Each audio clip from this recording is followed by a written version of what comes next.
ত্রিপুরার ধর্মনগর শহরের delivery boy Prosenjit সরকারের রহস্যজনক মৃত্যুকে ঘিরে দায়ের হওয়া মামলায় একের পর এক গুরুত্বপূর্ণ মোড় নিচ্ছে তদন্ত এবং বিচার প্রক্রিয়ায়।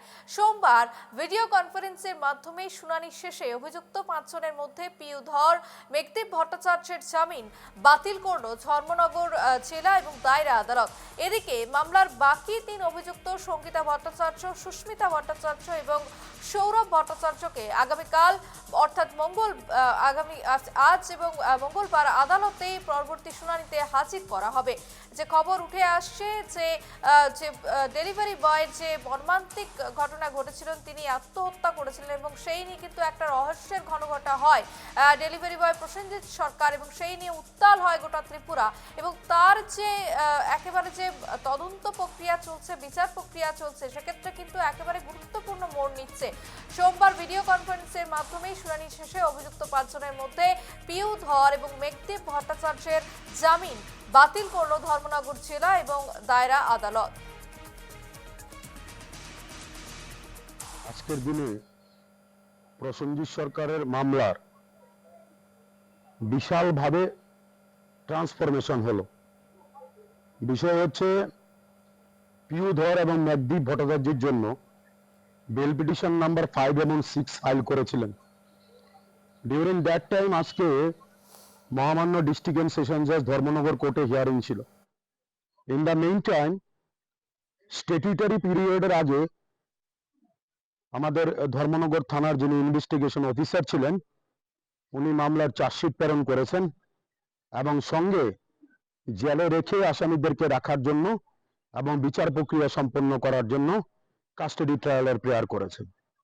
আমরা শুরু থেকে বলার চেষ্টা করেছিলাম, আপনাদেরকে আরেকটা কথা বলছি, বেল পিটিশন নাম্বার 73 অফ 2025 বাকি 3 জন আসামি ছিল যাদের জন্য রিজেকশন করেছিল ডিস্ট্রিক্ট এন্ড সেশন জাজ কোর্ট।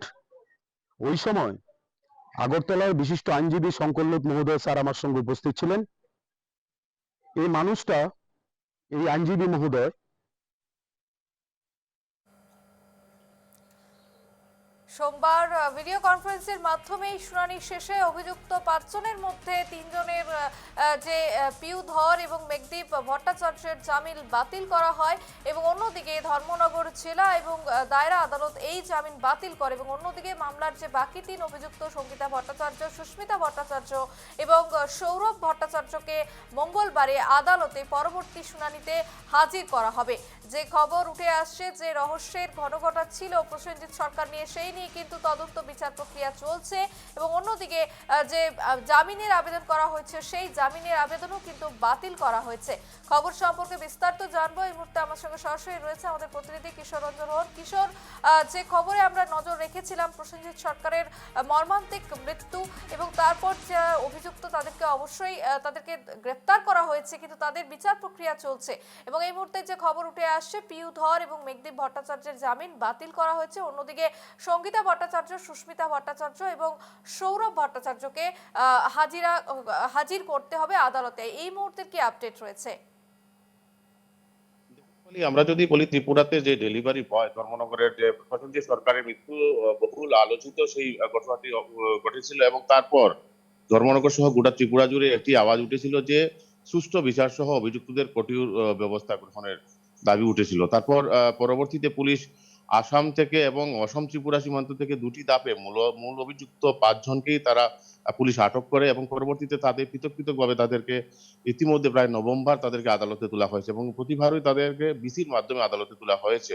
যেহেতু সেটি একটি চাঞ্চল্যকর মামলা এবং সেটি একটি বহুল চর্চিত, সেই কারণে তাদেরকে নিরাপত্তার দরুন তাদেরকে সশরীরে হাজির করা হয়নি এবং প্রতিবারই তাদের জামিন সেখানে কিন্তু খারিজ করেছেন মাননীয় বিচারক।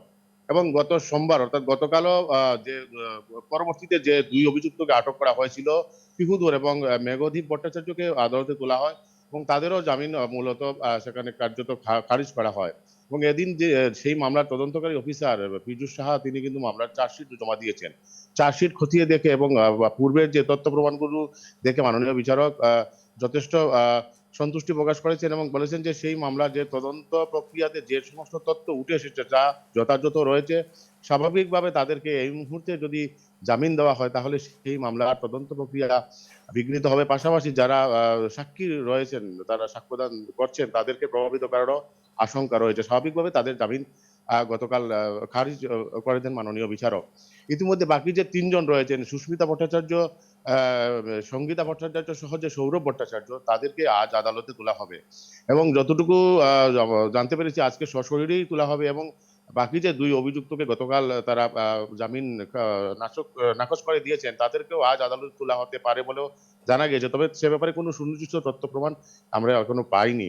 স্বাভাবিকভাবে গোটা ধর্মনগরবাসী আজকের সেই শুনানির দিকে তাকিয়ে রয়েছেন। শুধু ধর্মনগর বললে ভুল হবে, গোটা ত্রিপুরাবাসী সেই শুনানির দিকে। এবং সেই মামলার যিনি প্রসেনজিৎ সরকারের হয়ে যিনি মামলা লড়ছেন, দেবদাস বক্সী, তিনি জানিয়েছেন যে ধর্মনগর থানার পুলিশ সহ ধর্মনগরবাসী সহ যারা সেই মামলাটি পরিচালনা করেছেন, সকলকেই ধন্যবাদ জানিয়েছেন এবং তিনি জানিয়েছেন যে সম্পূর্ণ যে দাবি উঠেছিল সেই মামলার পর, যে স্থানীয় জনগণ থেকে শুরু করে যারা দাবি তুলেছিলেন যে জাস্টিস ফর প্রসেনজিৎ সরকার, সেই নিরিখেই কিন্তু সেই মামলাটি পরিচালিত হচ্ছে এবং সহসাই সেই মামলার শুনানি হবে এবং সেই শুনানিতেই যারা সেই স্বজনহারা পরিবারটি ন্যায় বিচার পাবে। রূপালী। একেবারে কিশোর, আজকে গোটা ত্রিপুরার নজর কিন্তু এই শুনানির দিকে। অন্যদিকে যে সঙ্গীতা ভট্টাচার্য এবং সুস্মিতা ভট্টাচার্য এবং সৌরভ ভট্টাচার্য, এদের ভাগ্যে কি রয়েছে সেই দিকে কিন্তু তাকিয়ে গোটা ত্রিপুরাবাসী। এবং অন্যদিকে একেবারে যে স্লোগান উঠেছিল জাস্টিস ফর প্রসেনজিৎ, সেই কতটা জাস্টিস হচ্ছে এবং জাস্টিস আদৌ পাবে কিনা সেদিকেও কিন্তু আমাদের নজর থাকবে। আপাতত ধন্যবাদ কিশোর।